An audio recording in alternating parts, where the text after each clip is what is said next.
Hello, and welcome to this story. Today, I'm going to tell you about one day. At the beginning, it looks like a normal day, but in the end, it becomes a day that changes everything. This is the story of how I decided to learn English. Maybe you will recognize yourself in this story. Maybe this will also be the day you decide to go further with your English. Let's begin. 1. A normal morning. My name is Sam. I live in a small city, in a small apartment, on the 4th floor of an old building. I have a normal job, a normal life, and a normal alarm clock that rings every morning at 6:30. This morning, the alarm rings like always. Beep, beep, beep. I open my eyes slowly and look at the ceiling. Another day, I think. A normal day. Work, traffic, clients, problems. I grab my phone from the night table. Like many people, the first thing I do is not get out of bed. The first thing I do is scroll. I open my messages, my email, and then a social media app. I see photos of friends on holiday, people in other countries, people smiling in front of big buildings, beaches, mountains. Under the photos, I see many comments in English. Some I understand, some I don't. I just scroll. Then I open a video platform. There is a new video from one of my favorite channels. The title is also in English. I can guess the meaning, but I don't understand every word. I feel a little frustrated. But I say to myself, it's okay. My English is not so bad. I can survive. 2. Breakfast and a small frustration. I finally get out of bed and go to the kitchen. I make coffee and put some bread in the toaster. The apartment is quiet. Outside, the city is waking up. While the coffee is ready, I open the video on my phone. The person in the video speaks fast, with a strong accent. I try to follow, but after a few seconds, I get lost. I turn on the subtitles. I can read, but again, some words are new. Some expressions don't make sense to me. I pause the video and sigh. I can understand a little, I think, but I cannot really enjoy it. I always miss something. I drink my coffee and look at the clock. I don't have time to fight with English now. I have to go to work. My job is technical. I repair machines and equipment for different clients, restaurants, shops, small companies. Today, my first client is a new company in the industrial zone. I take my tools, my phone, my keys, and I go down the stairs. Outside, the air is cold but fresh. I walk to my van, get in, and start the engine. As I drive, I put some music on the radio. A song in English starts to play. I know the melody, but not all the lyrics. I sing a little anyway, with my terrible accent, and I laugh. After 20 minutes, I arrive at the client's place. It is a modern building with a big glass facade. I park, take my toolbox, and go inside. At the reception, there was a woman at the desk. "Good morning," I say. "I'm here for the machine in the production room." She smiles and answers in English. "Good morning. Are you the technician? The manager is upstairs. I will call him." Her English is fast and natural. I understand the idea, but I need a second to process every word. "Yes, I am the technician," I answer, slowly. My English is not very good, but I will try. She smiles again, kindly. "It's okay," she says. "English is not my first language either." She makes a phone call, and after a few minutes, the manager arrives. He is from another country. He speaks only a little of my language, but his English is very good. So now English is not just a school subject or a language and songs. Now, English is the only bridge between us. We walk together to the production room. There is a big machine with cables, pipes, and control panels. The manager explains the problem to me, in English. Sometimes I understand the general idea, sometimes I don't. He says things like, "The machine stops randomly in the middle of the process. The error code is different every time. We already tried to reset the system." I understand machine, error code, reset, but some words are new. I feel slow. I ask him to repeat, to speak more slowly. He is patient, but I can see that it's not easy for him either. Then, when I start working, I want to explain what I'm doing. I want to sound professional. I want to say, "I suspect a communication problem between this sensor and the main board. I think the real problem is in the power supply. I need to test the components one by one." But my English is not ready for that. So what do I say? I say, maybe problem here. I think this part not good. I check one by one. The manager looks at me and nods, but I can see that my words are not clear. I feel like a child. I know my job. I am good at my job. But in English, I feel stupid. After some time, I find the problem. A small component is defective. I replace it, test the machine, and now everything works. The manager is happy. He smiles and says, "Great, thank you so much. Can you write a small report in English? Just a few lines about what happened and what you did." Inside my head, I hear a loud alarm. A report? In English? In my language, it's easy. I write reports all the time. But now, I have to do it in English. I sit at a computer and open a document. I look at the empty white page. My mind is also empty. I write, "Problem. Machine stop many times. Error code change. I check electrical parts. I change one component.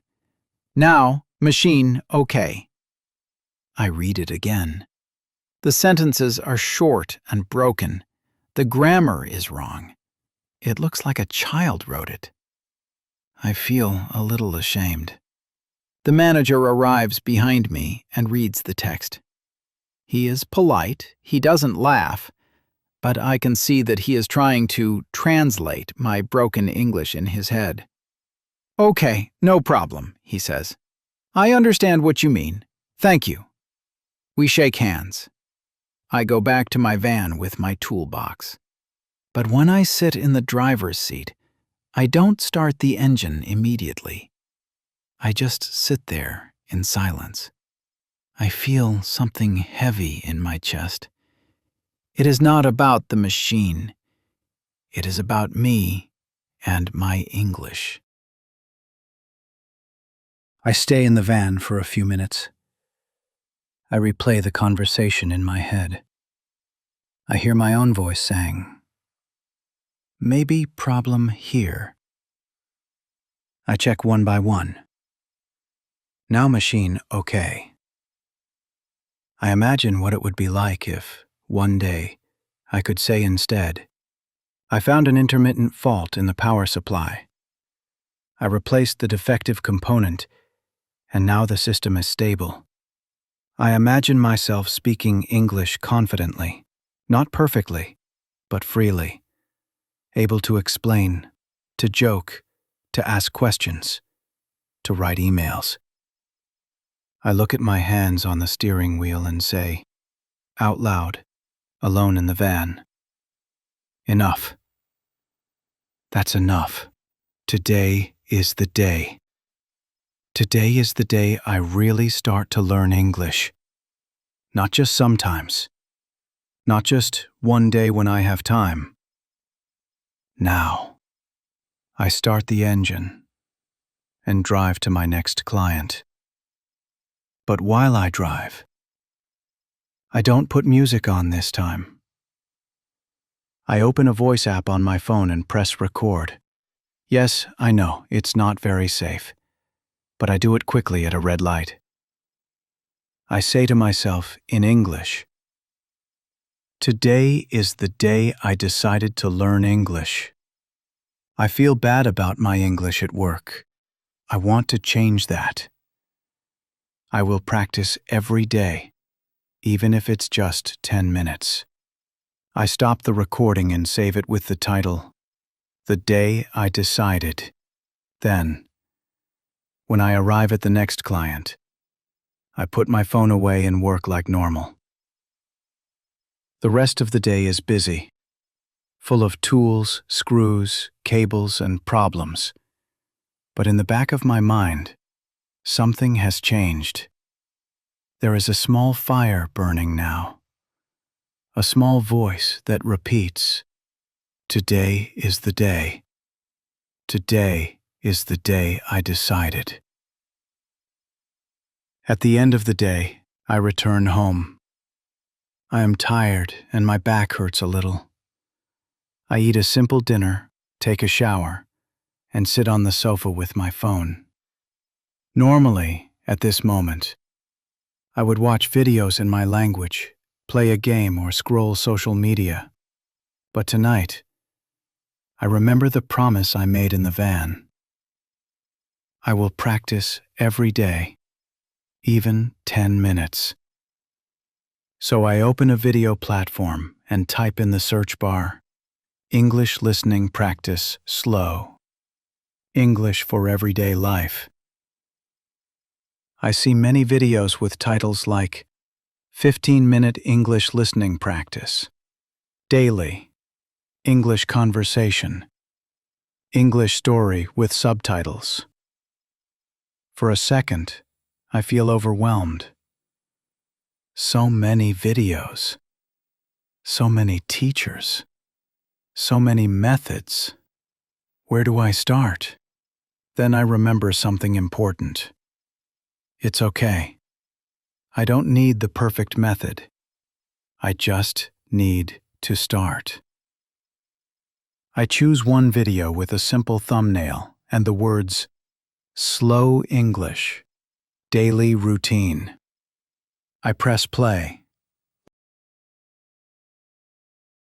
The voice in the video is calm and clear. The person speaks slowly, with short, simple sentences. At 6:30, I wake up. I turn off my alarm. I look at my phone. Then I get out of bed and go to the bathroom. I smile to myself. That was my morning too, I think. I turn on the English subtitles. I listen once just to follow. Then I listen again, and this time I repeat after the speaker. At 6:30, I wake up. At 6:30, I wake up. I turn off my alarm. I turn off my alarm. At first, I feel a bit stupid talking to my phone in an empty room. But after a few minutes, I start to enjoy it. The words feel a little more natural in my mouth. I don't understand every single word, and that's okay. I don't stop the video every time I see something new. I just let the language enter my ears and my brain. After 15 minutes, the video ends. I look at the time. Only 15 minutes, and I already feel different, I think. I feel proud. Not because my English is suddenly good, of course, but because I took action. A small action, but a real one. Later that night, after the video, I decide to relax with a game on my computer. It's an online game where players from different countries can talk to each other. Normally, I mute the chat or I ignore the messages in English. But tonight, I'm curious. I want to see if I can understand more than before. I join a game and I see messages like, "Where are you from? Nice shot. Let's go left. Cover me." I understand almost everything. My heart beats a little faster. Then, one player sends me a direct message. Hi, where are you from? I freeze for a second. I can answer in my language, but maybe they will not understand. Or I can answer in English. I take a deep breath and type, Hi, I'm from my country. My English is not very good, but I try. They answer, That's cool. Don't worry, your English is okay. Let's play. During the game, we exchange simple messages. Careful behind you. Nice. Good game. The sentences are short, but they are real. I am really communicating with someone in English.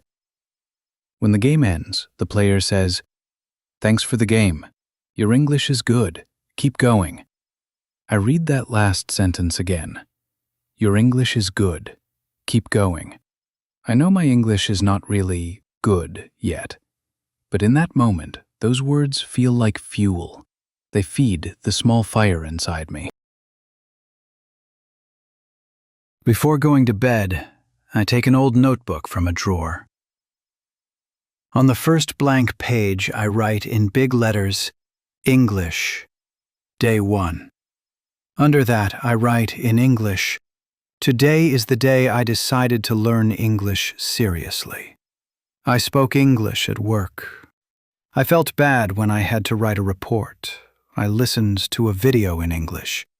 I repeated sentences. I played a game and wrote messages in English. I feel a little stupid, but also proud. My grammar is not perfect. Some sentences are strange, but that's not important. What is important is that I am using English now, not just thinking about English, not just saying, one day I will learn. I close the notebook and put it next to my bed. I want to write Day 2, Day 3, and many more in the future. I lie down and turn off the light. The room is dark and quiet. My body is tired, but my mind is still active. I think about the manager at the company, the broken machine, the report, the video, the game. I see two versions of myself in my head. The first version is the old Sam. A person who says, My English is bad. I am not good with languages.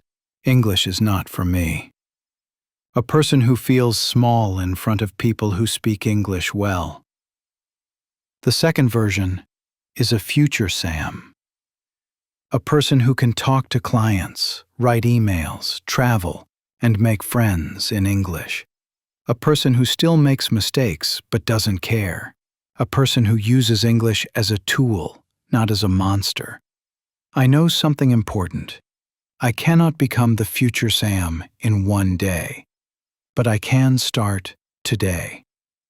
I whisper to myself in English, very quietly. Today is the day I decided to learn English. Tomorrow, I will continue. Even if it's just 10 minutes, I promise. Many people think that the beginning of a story is when something big happens. A trip, a new job, a big exam. But sometimes, the real beginning is smaller. It is a moment alone in a van after a difficult day. It is a simple decision, with no music, no camera, no audience. For me, the real beginning is this day. The day I felt ashamed of my English, yes, but also the day I said, enough, I will change this. The day I watched my first full video in English. The day I repeated sentences out loud in my living room. The day I wrote Day 1 in a notebook. The day I answered a stranger in a game. My English is not very good, but I try. That day is the day I decided to learn English. And maybe, if you are listening to this story right now, Today can be your day too. Before we finish, I want to speak directly to you.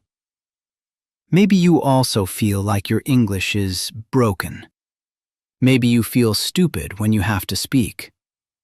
Maybe you understand other people, but you cannot find the words yourself. Maybe you feel that you are too old, too busy, or not talented. I am here to tell you, you are not alone. Many people feel exactly like you. But English is not magic. English is not a superpower that you are born with or without. English is a skill. And skills are built, slowly, with small, repeated actions.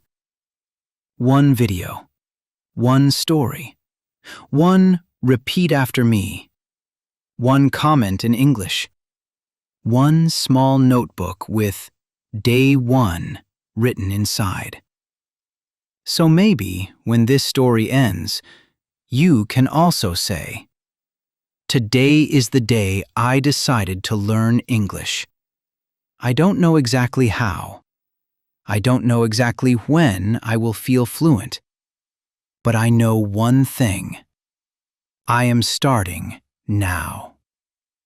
And if you come back to listen again tomorrow, that will be Day 2. Thank you for listening.